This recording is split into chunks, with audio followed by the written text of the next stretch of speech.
When my parents told me that they were leaving my entire inheritance to my brother, and that I should be grateful for scraps, I smiled, held back my tears, and nodded like the obedient daughter they'd always wanted me to be. But what they didn't know was that their words were about to change everything. You won't believe what happened next.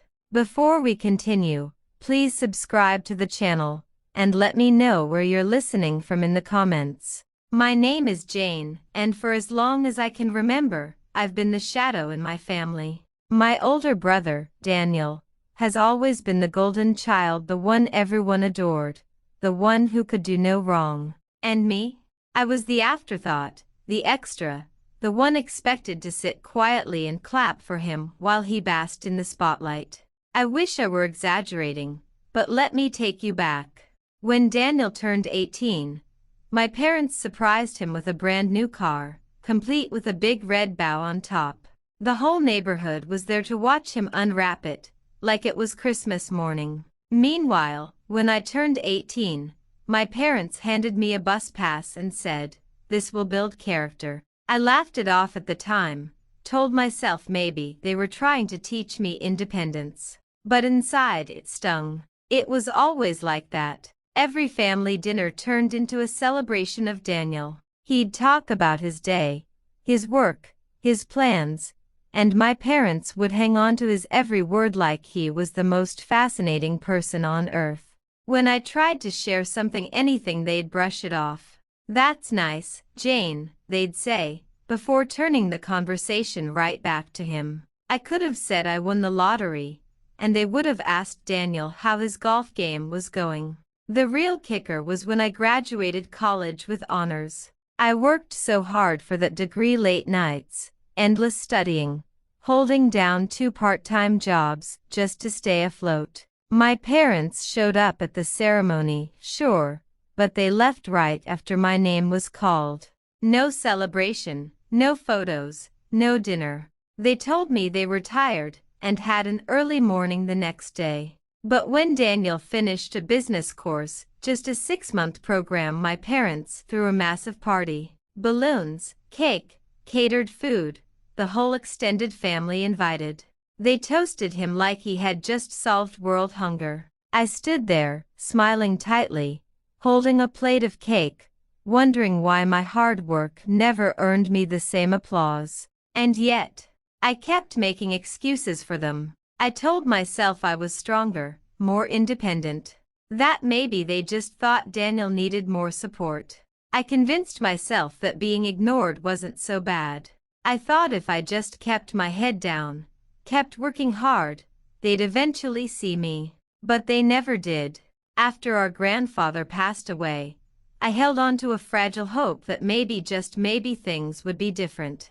He had a large estate, and I assumed everything would be split evenly. At least in this one moment, surely my parents would see me as their child too, not just Daniel's shadow. That hope didn't last long. One night, over dinner, my parents sat us both down. My mom folded her hands and said in her sweetest voice, "We've spoken with the lawyer about the inheritance."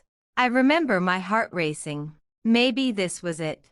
Maybe I'd finally get my share of recognition. But then my dad smiled at Daniel and said, "It's all going to him." I froze. "All of it?" I asked, barely able to get the words out. My dad chuckled like I was being silly. "Well, of course. Daniel has responsibilities. He'll be taking care of the family legacy. You're strong, Jane. You don't need it the way he does." My mom chimed in, "You should be grateful we'll let you have a few keepsakes. Maybe some jewelry, or that old desk you liked in Grandpa's study. That should be enough for you." "And Daniel?" He smirked. He leaned back in his chair like a king and said, "Don't worry, sis. Maybe I'll let you stay in the guest house one day." I laughed. I actually laughed because if I didn't, I would have cried right there at the table. My chest burned with humiliation, but I forced myself to smile. "Of course," I said, my voice shaking. "Whatever you think is best." They all smiled, satisfied, like I had passed some kind of test. That night, I went home and sat in the dark. For the first time in my life, I couldn't make excuses for them anymore. This wasn't about teaching me independence. This wasn't about character. This was about erasing me, erasing everything I had worked for, everything I had sacrificed. Still, a part of me thought maybe I was overreacting. Maybe they really did just think Daniel needed it more. That's the thing about growing up ignored. You start to believe you don't deserve anything. At first, I tried to brush it off. I told myself it was just money, that I didn't really care about houses or estates, that I could make my own way without any of it. But the truth is, it wasn't about the money. It was about the message. They were telling me I didn't matter, that no matter what I did, I'd always be second to Daniel. And Daniel made sure to rub it in. The very next week, we had another family dinner. I almost didn't go, but some part of me still craved their approval. I wanted to believe maybe things would be better if I just kept showing up. When I walked in, Daniel was already there, sitting at the head of the table like he owned the place. He looked up at me with that same smug grin and said, "Hey sis, I was just telling Mom and Dad about the renovations I'm planning. I'll probably turn Grandpa's study into a home theater." My chest tightened. That study had been my safe space growing up. Grandpa used to let me sit there with him while he read. It was the one place I felt seen. And now Daniel was turning it into a place to watch movies with his friends. I must have looked upset because my mom quickly jumped in. "Oh Jane, don't pout. You'll still get Grandma's jewelry. That's worth something, isn't it?" I forced a smile, even though my throat burned. "Yeah, that's nice." Daniel leaned back in his chair, swirling his wine like he was already the master of the estate. "Don't worry, Jane. Maybe I'll let you use the theater sometimes. Family discount." Everyone laughed. Everyone except me. That was the moment something in me snapped. I went home that night and cried until my face hurt. I kept asking myself why. Why was I never enough for them? I did everything right. I studied hard, I worked hard, and I never caused trouble. But none of it mattered. For years, I told myself I was too sensitive, that maybe I just wasn't as charismatic as Daniel, that it was natural for them to prefer him. But this was beyond preference. This was cruelty. I didn't know how yet. I didn't know when. But I knew something inside me had broken that night. And I wasn't going to let them keep stepping on me forever. The next morning, I woke up exhausted but clear. For the first time in my life, I wasn't going to just roll over. If nothing else, I wanted answers. I wanted someone to acknowledge how unfair this was. So I called the family lawyer and scheduled an appointment. Walking into his office, I felt small. I wasn't expecting anything. Honestly, I thought he'd confirm what my parents said, maybe even laugh at me for questioning it. But at least I'd hear it for myself. At least then I'd know. The lawyer, Mr. Franklin, greeted me warmly. He had been my grandfather's lawyer for decades, a kind man with silver hair and kind eyes. He motioned for me to sit. "So, Jane," he said, shuffling through some papers, "how can I help you today?" I took a deep breath. I wanted to confirm the details of my grandfather's will. My parents told me everything was left to Daniel. His brow furrowed. "Everything to Daniel?" "Yes," I said quickly. "They said I might get a few small keepsakes, but the estate, the property, the assets, it's all Daniel's." Mr. Franklin shook his head slowly, confusion written all over his face. Then he pulled a thick folder from his desk drawer and opened it. He flipped through page after page until he found what he was looking for. "No, Jane," he said, glancing up at me. "That's not correct." My heart stopped. "What do you mean?" I whispered. He pushed the document across the desk toward me. "Your grandfather amended his will before he passed. Everything, the house, the land, the investments, it was left to you. Solely to you." I stared at him, my mind struggling to process the words. That can't be right. Your parents know the truth, he interrupted gently. In fact, I gave them copies of the updated documents after your grandfather's passing. They've been aware from the beginning. I felt the air rush out of my lungs. My hands trembled as I picked up the papers, scanning the lines that spelled out, in clear legal language, that I was the sole heir. They lied to me, I whispered, my voice cracking. Mr. Franklin's eyes softened.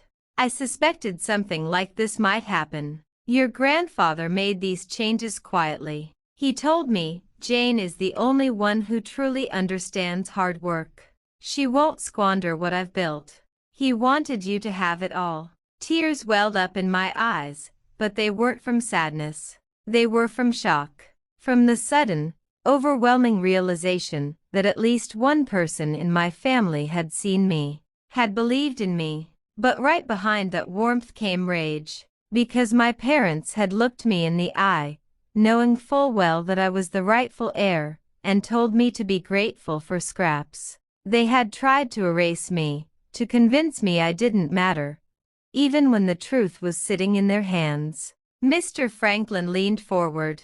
Jane, I know this is a lot to take in, but you need to be careful. Your parents may try to pressure you into signing something. They might present it as fairness, but really, they want to take what your grandfather left you. I nodded slowly, my chest tight, but my mind sharper than it had ever been. For the first time in my life, I wasn't the forgotten daughter. I wasn't the shadow. I was the heir. And my parents were about to learn that I wasn't going to roll over anymore. Walking out of Mr. Franklin's office, I felt like I was floating and burning at the same time. Floating, because for the first time in my life, I mattered. Burning, because my parents had tried to erase me even though they knew the truth. For a few days, I kept the information to myself. I didn't tell a soul. Not even Daniel. Instead, I smiled through gritted teeth at family dinners, nodding when they talked about his future house, his renovations, his new life as the head of the family legacy. It was almost funny.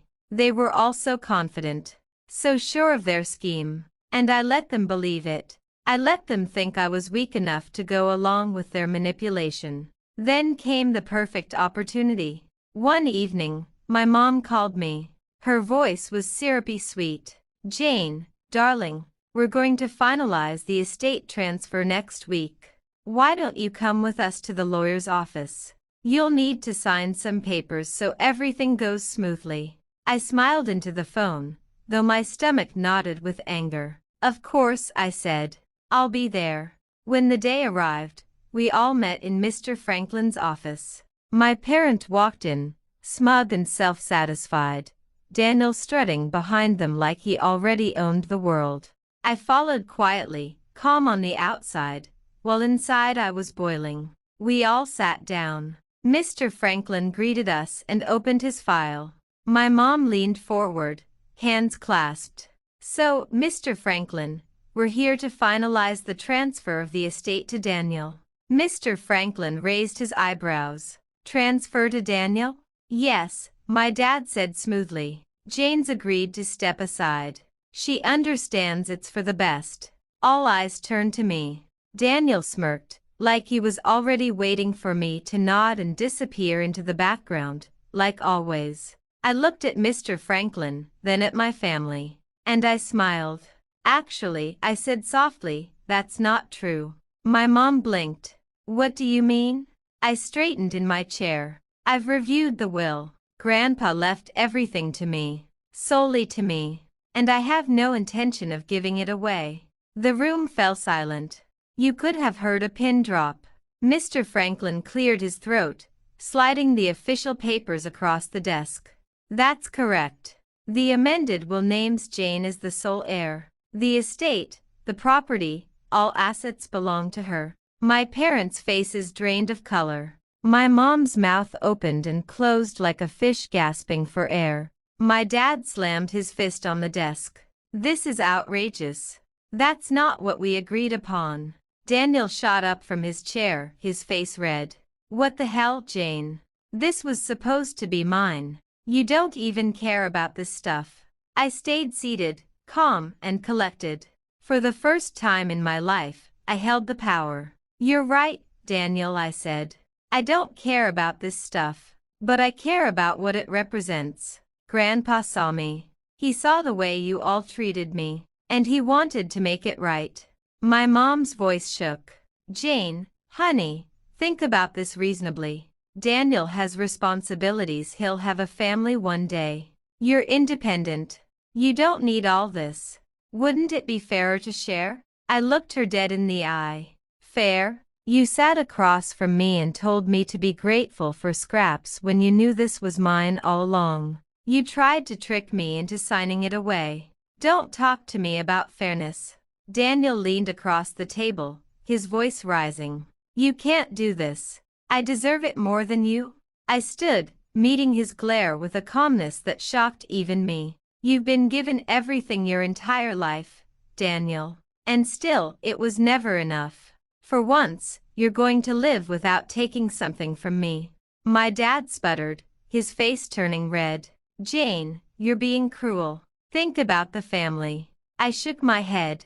I am thinking about family. I'm thinking about the way you ignored me, belittled me, and tried to erase me. Family doesn't do that. And if you think I'm going to bend over and let you steal from me, then you never knew me at all.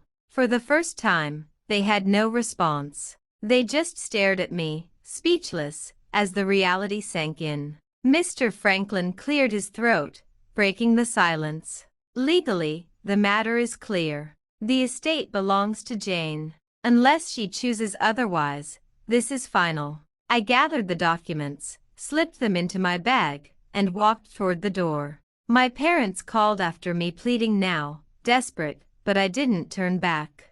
That was the last time I stepped into that office with them. In the weeks that followed, I made my decision. I put the family home on the market. The very house they assumed Daniel would inherit, the house they thought would always belong to them. When the papers went through, I packed my things and moved into a beautiful apartment in the city, one that was entirely mine. The phone calls didn't stop at first.